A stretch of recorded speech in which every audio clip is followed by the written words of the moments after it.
Welcome, Renaud, and the stage is yours. Thank you, Venice. And hi, everybody, and thanks to Global Sources for hosting this seminar and also suggesting this interesting topic. So, as introduced, I'm going to talk about how artificial intelligence is transforming the field of new product design and also manufacturing. Okay, this is just a slide about myself, but basically, I'm not here trying to sell AI-enabled software and things like that. What I'm about to do here is just share what we've been doing in our company. So we have a big new product design team. We do manufacturing, there's assembly, also plastic, PCBA, etc. Okay, so what have we been playing with, especially over the past 1 or 2 years? What have we been learning? What kind of tools have we been using, right? So let's go into some real practical applications that are actually relevant, because there's a lot of sales powder, right? Oh, this is AI enabled, is like magic. And people try to use it for everything, but there are some very relevant applications as of today, right? October 2024. And I'm going to start with market research, and I will go into actually the product concept and industrial design, the engineering design itself, etc., in a logical order. All right? Everybody can hear me? All good? Okay. So let's go into market research. I grabbed a few examples. There's a software called Pre-Launch that some of you might have been using. Basically, it's something before you go into something like Kickstarter, etc. You can do this to validate the product concept. And what they do is they can look at some competitors and really grab, okay, these are the key strengths, common weaknesses, the features that they value, and then they really go actually into the analysis and suggestions, okay? So here, opportunities for differentiation, right? So as maybe some of you are looking around for existing products, or maybe you look on Amazon or some other marketplaces, okay, where is there some, let's say, white space where we can still launch a product, right? So I think this is quite powerful. So opportunities for differentiation, and then even suggestions for the product team. This just blew my mind. I mean, modern design, okay, but then prioritize battery life and efficiency. Wow, okay. They even tell you where you need to get more information. Conduct market research about popular scents, okay. Consider recurring revenue, etc. And then even explore partnerships with fragrance brands. Okay, this is just one example. For those of you who sell e-commerce, maybe you're familiar with Helium 10, that very popular software. They do some of the same things, right? So gathering a lot of information about competitors, reviews, etc., and then really going into the analysis and recommendations. This is really where AI already shines, okay? Another example, when you're at that stage, you also want to know, okay, well, is this a highly regulated product category, right? And what kind of compliance requirements apply? So this Compliance Gate is actually a Hong Kong-based software company that really helps companies know what requirements apply to their products. And they have a little chatbot that is trained to only look at the official sources and summarize things and point you in the right direction, right? So this is better than just going to, say, ChatGPT, who is going to source information from everywhere, and you're never really sure it's correct, right? So where it really counts, it can be made, reliable, okay? So these were a few examples. However, a big caveat is, don't just trust the robot, you know. You got to still use your brain and do your own, let's say, qualitative assessment of whether it makes sense, etc., etc. Okay. Another one, and that's probably the most interesting one, that's the most interesting part probably of the presentation, is product design. Okay, so I asked one of our industrial designers, hey, how you been using AI, and can you look at the tools out there, and what can you do? Okay, and basically the main value is to brainstorm various concepts, okay, to do some variations of the design very, very fast, a lot of variations, and then to go deeper and keep doing some optimization. What tools? Okay, so ChatGPT, a little bit, but ChatGPT is often used to give you actually the right prompt to use the other tools in a very good way. Okay, and then Midjourney for image generation is very, very powerful, absolutely amazing. And then some more specialized tools that I'm going to demo a bit. Okay, if you look at the process of industrial design, you get several phases, right? This is one way of summarizing it. First, you look at the trends, the competitors, the space, etc. Okay, then you start to work on some rough concepts. Okay, so you really need to be creative, come up with some rough concepts, and then as the decision maker, the project manager, maybe the customer, say, okay, oh, this one is the most interesting. Then you go deeper into it, into the design, the prototyping, etc. Right? And then after that, you need to go into testing, validation, and so on, and refinement. And AI actually can help you all throughout these stages. Okay, so. Example, so I say ChatGPT can be used for generating some prompts for the other AI tools. So where should you start? I'm not sure you can read that, maybe it's a little bit too small.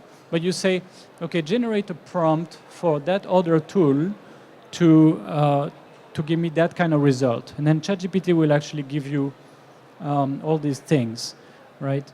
The exact way to say is create a prompt that I can use in Midjourney for creating a new product. And then you say, for example, coffee roaster machine, minimalist style, black plastic material, Apple design style.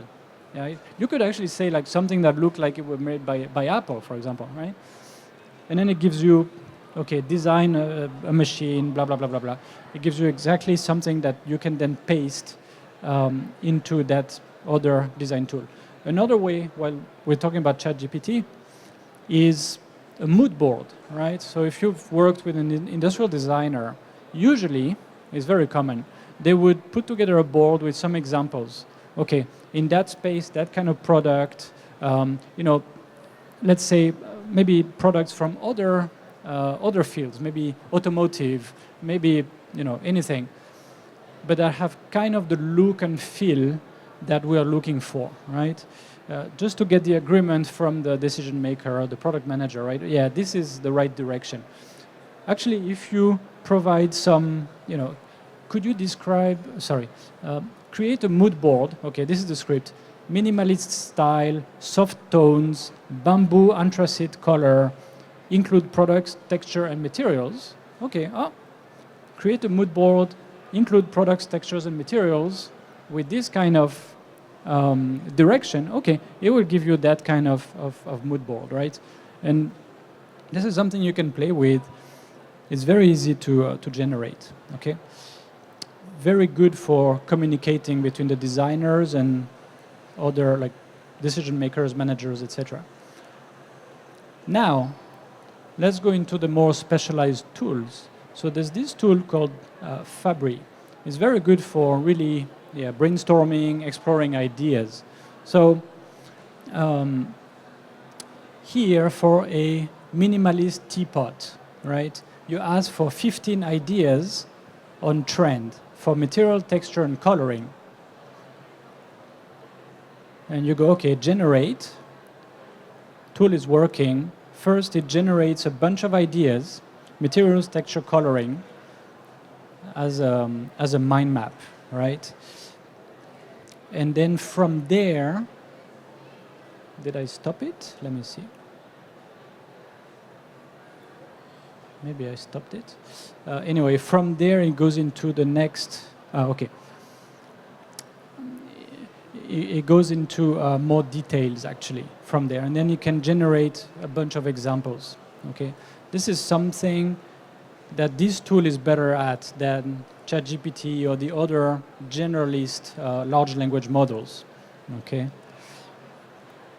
So you pick, I want this material, and then I want this texture, I want this coloring. You give a little bit of more information. Okay, I want earthy stones, bamboo lead, etc. And then it will actually generate various concepts like this. Okay? And this really just takes a few seconds. Right? That's really the point, is that you can generate a lot of ideas, a lot of concepts, while working on something down to that level of detail could take hours to an experienced industrial designer, right? Okay. Midjourney, I think this is a very widely used image generation tool now, but you really want to give it the right kind of prompts, okay? Imagine, blend. So I have a few examples here. Imagine, okay. Design a minimalist silicone strap smartwatch featuring neutral colors and numerical details displayed on the screen. Then it gives you some concepts that are quite different, and actually it doesn't really make sense, right? The one in that top right corner, okay, that doesn't mean anything, but it's for the concept, right? Just the creative process here. Then you can also say, okay, this is my selection. I picked this one. Now, let's make changes to it, okay? Let's select one region. So for example, if the wristband is good, but what's on the screen is not too good, then you can ask for variations on the screen, and it will give you different variations, okay? Or you can actually give it a bit more direction, right? Brown and metallic numerical details displayed on the screen, and then you have, again, some concepts that are fairly different from each other. Then you can, again, pick one of them, go more into the details, and so on. This takes a few seconds, which is crazy. You can also blend. So you have this, and you say, okay, this is interesting. What could it look like if we put it together with this very classic, Rolex brand, whatever? Let's blend. Let's just see what it would look like, right? Make it more like a classic watch. It's a blended design, right? So very, very powerful for exploring different concepts.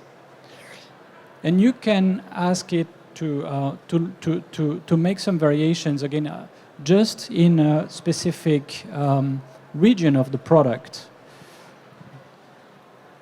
So you select the area. So I want to change the screen.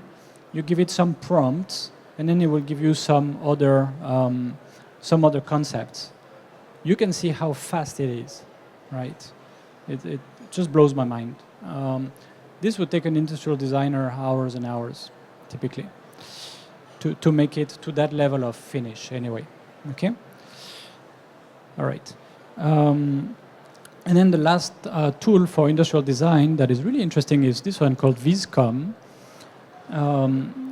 So we're going to go right into it, so you can write some prompts. So cylindrical kitchen appliance, include button, cup, and lid, featuring a sleek and modern design, black plastic material. And then you place some details. You make some quick adjustments to the sketch. You say go, and then it generates something like this.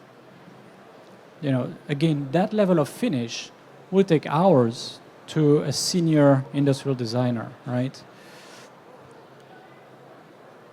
And then you can, again, say, give me one that looks like this, one that looks like this, one that looks like this, one that looks like this. Takes a few seconds. Crazy. All right? And these are some other examples. It can be applied to very different types of products, right? And they don't necessarily make sense from a technical point of view. However, they really actually look good, and it's a very good starting point to go to the next steps, right? All right. The product itself can have some features that are AI-enabled, okay? So I think a lot of people have seen these, sort of autonomous vacuum cleaners, right? iRobot, and there's so many of them now, right? This is the Roomba, and it has sensors. It can detect the obstacles. It can map the environment. They have some sophisticated algorithms that they developed for that. However, with AI, typically for object recognition here, so it's more machine learning more than large language models. Okay, this is not really ChatGPT style, but it can really make it better at seeing, okay, this is an obstacle. Actually, I should go over it and clean it. Like this is a mess from a pet they did on the floor. Like, you know, it's better if I just take care of it. Versus, okay, I should not get close to this. Another example that we've been hearing for years and years, right? Tesla. They promised, oh, in 2018 we'll have full autonomous vehicles, and then every time it's like, oh, next year, next year, next year, right? And just yesterday night, they just unveiled some new robo-taxi, robo-van, and like they're actually now starting to design some vehicles that don't even have a steering wheel or a brake pedal, right? Because they are confident. At least they're betting the company on that.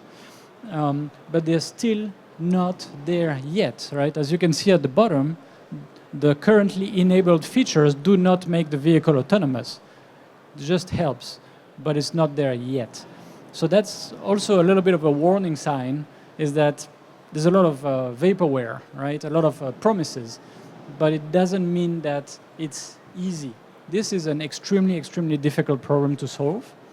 So make sure you try to eat some problems, some challenges that you can actually manage, right? Because this is a big company with, like, they had unlimited funding for years, right? Basically.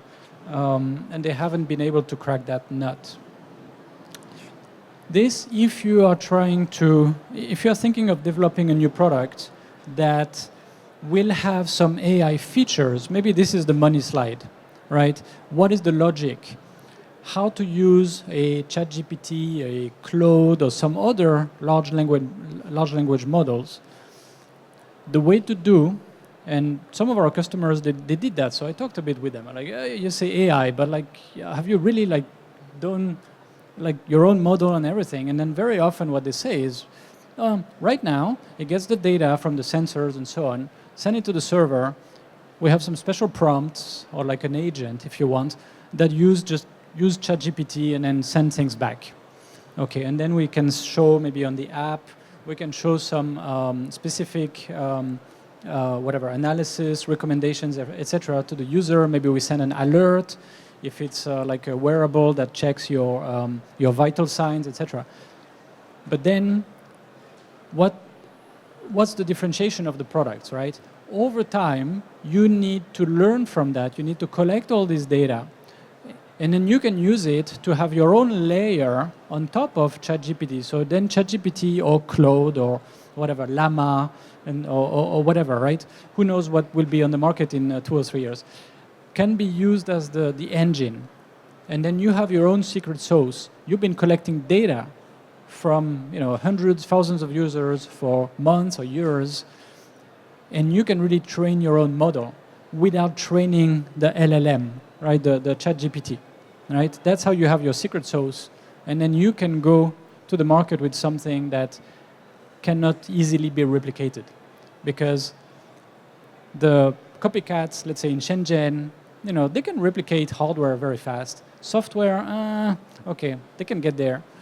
User interface, well, not so good, but they can get close. But data from your users and your own AI model, based on these data that are yours, they cannot, right? They have to go through the long road, just like you. Okay. Another one that people have been talking a lot about, I'm going to go a little bit fast, but the team has been using various tools.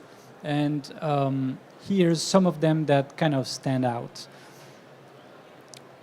You can use, in this example, ChatGPT, to ask a question to get not just data, but also analysis, and to shortcut either finding one expert in that material technology or doing a lot of research, right? So here I asked, what types of steel are not particularly expensive, but offer high tensile strength? Okay, for certain applications, it's very, very important.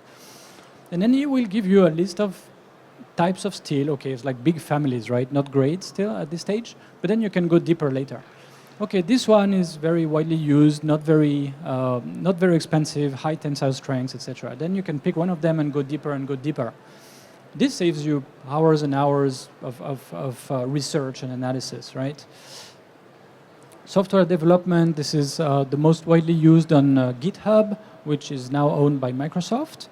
They can do a lot of things. So you write some code, and this is something that, okay, you cannot read very well, but basically, this is a function, and then please write the unit text.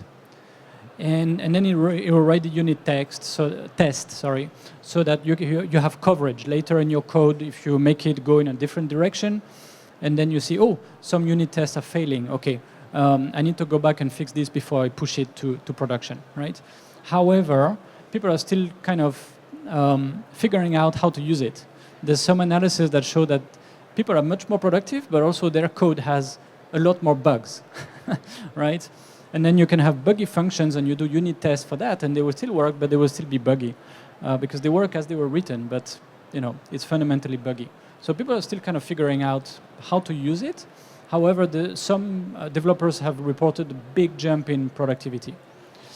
This is from SolidWorks, so mechanical CAD drawings, and this typically you put some components that are duplicated, and then it will actually suggest, okay, do you also want to put it here, here, here, here, here? Okay, pum, pum, pum, pum, just select, and it will be done automatically, right? There's a lot of different things you can do in SolidWorks now with artificial intelligence. Electronic design of the PCB board, also some of them do something very specific, like, okay, upload the design, draw the design files, and it will check for signal integrity, right? Some of them, like Caddy, okay, they say it will check the whole design, but I don't know, maybe in a few years it will really do a good job of giving red flags for a lot of different things. I don't know how good it is, right? Deep PCB, specifically for the routing and placement, okay? So this also can be quite powerful to do a quick check, right? And maybe the PCB designers don't need to first do a 2-layer board just for testing and debugging, and then after that go into 4, 6, 8 layers, right? Maybe it can really automate a lot of the checking and debugging. However, it's not like plug and play. So this is like a joke from developers, right? Well, if the clients or the decision makers can really explain exactly what they want, yeah, with AI, a lot of things can be done automatically, but someone still needs to filter, right? Someone still needs to interpret, analyze, and then give it, feed it to the design and AI tools, right? Garbage in, garbage out, always. And also, this is like a few caveats, a few things you need to be aware of, is hallucinations. This was in ChatGPT 3.5. Actually, ChatGPT 4 and 4.1 don't make this mistake. But then you say, okay, 2 pounds of feather and 1 pound of bricks. And then he says, no, 2 pounds of feather and 1 pound of bricks are exactly the same weight, because it knows this is like a trick question, so it anticipates a trick. So it can tell you with very high confidence something that is absolutely wrong. And maybe you give it the same prompt again, the next answer will be correct, right? So gotta be careful with these kind of things. You always need to double check, especially for important things.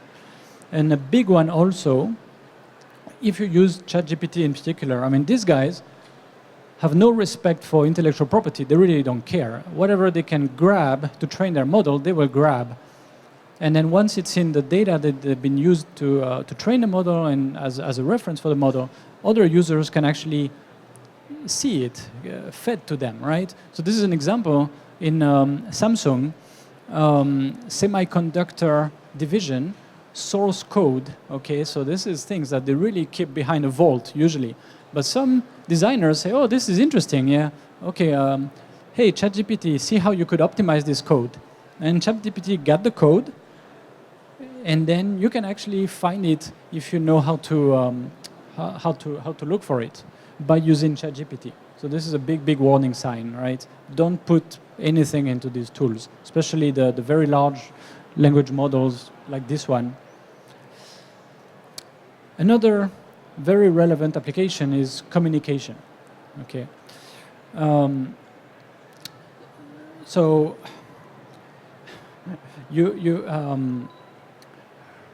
okay, you can generate images, tools, etc. Okay, this is some general suggestions, right? From Kickstarter. So if you use, for example, Kickstarter, they have a policy, right? And I anticipate that a lot of other platforms and so on will also have this kind of policy and requirement. If you put something in a sales page, for example, that is generated by AI, you have to disclose it, etc., etc. Right? There will be more and more skepticism. However, there's a lot of things that you can do. This is an example. You put together a web page, or it could be a sales page, it could be a brochure or anything, right, that you write, and then you can give it to an AI tool to rewrite it based on your instructions. You know, make it formal, maybe make it a bit light, easy to read, whatever, make it playful, whatever, right? This is an example, agent.ai. So an agent is a tool that follows a certain workflow, right? So first, look at it, analyze it, then rewrite it, then maybe double check it, etc., etc. It's not just like one prompt to ChatGPT and then it feeds you back something. And we will see more and more AI agents already coming to the market. Microsoft Teams Premium, and I know that Zoom and others are doing more or less the same thing. You can speak in English to someone who only speaks Chinese, for example.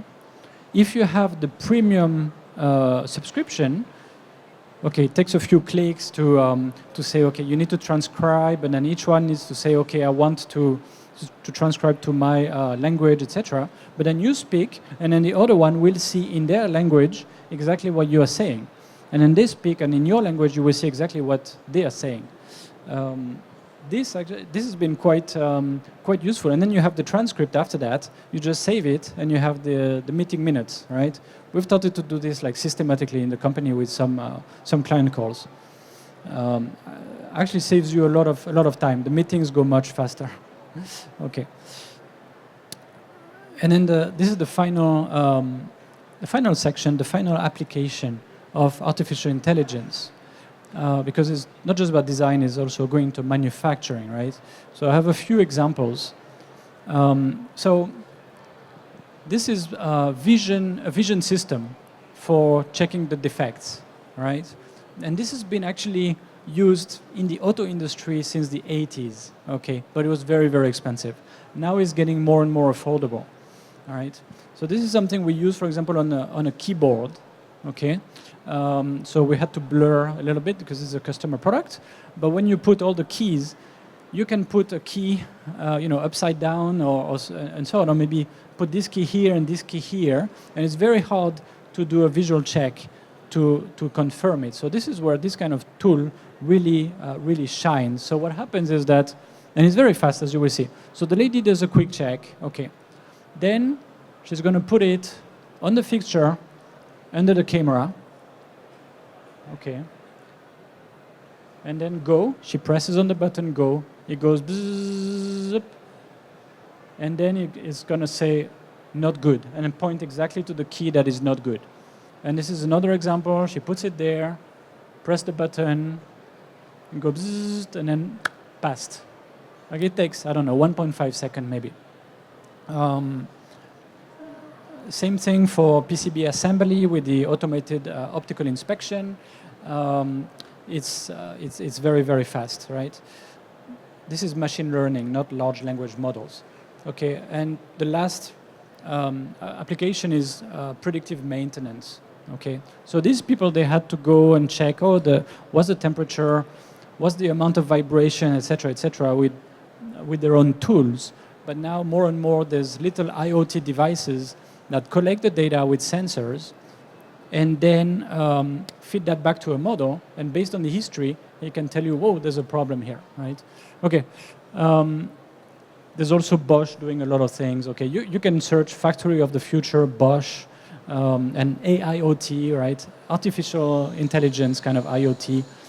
But this is still into the future, right? Not really out there in the different factories you can visit around here, right? It's much easier for processes based on bits and data than on atoms and physical products, right? Okay, I could keep going on and on and on, but I think I try to select the most interesting applications and examples and tools. So thanks, and don't be afraid. You think it's the beginning of the end or something, but actually it opens a lot of possibilities. And if you have some questions, also I'll be on our company booth at number 11S31, right? So 11S31. So happy to answer some questions over there. Thank you very much for Renaud, your inspiring idea of AI application on product design and manufacturing. So now we will move to the Q&A session. So if there are any questions from the audiences, please raise your hand and we will pass the microphone to you accordingly. I believe the audiences would like to have a face-to-face chat. Oh, we have a question at the third row.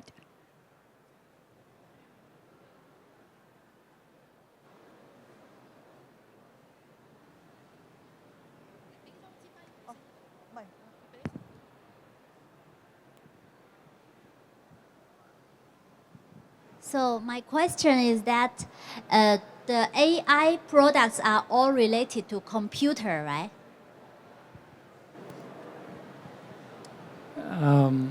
There needs to be a database and some processing power for sure. So basically, as soon as you can get data, Yes. send them either to a server or to your device. So for example, on an iPhone, a lot of AI computing is done locally. It doesn't have to send to the server. And some of the AI computing is done on a server, right? So that's why sometimes you need to wait a little bit because it's sending to a server. But you need some kind of computing, yeah, that's for sure. So and you need the data. Your product is about computer or just the software of AI? We're a contract manufacturer. I'm not trying to sell products. We make products for our customers, right? Yes. But some of our customers have hardware products that has firmware and sensors and so on that collect data and then send to a server typically for analysis. And there's a lot of AI work done, right? Okay. But what I was also explaining is that in the process of designing and engineering new products, the people doing that work can be a lot more productive, right? And we've been dabbling with that over the past 1-2 years a lot. So that's where a lot of these learnings come from. Thank you. Okay.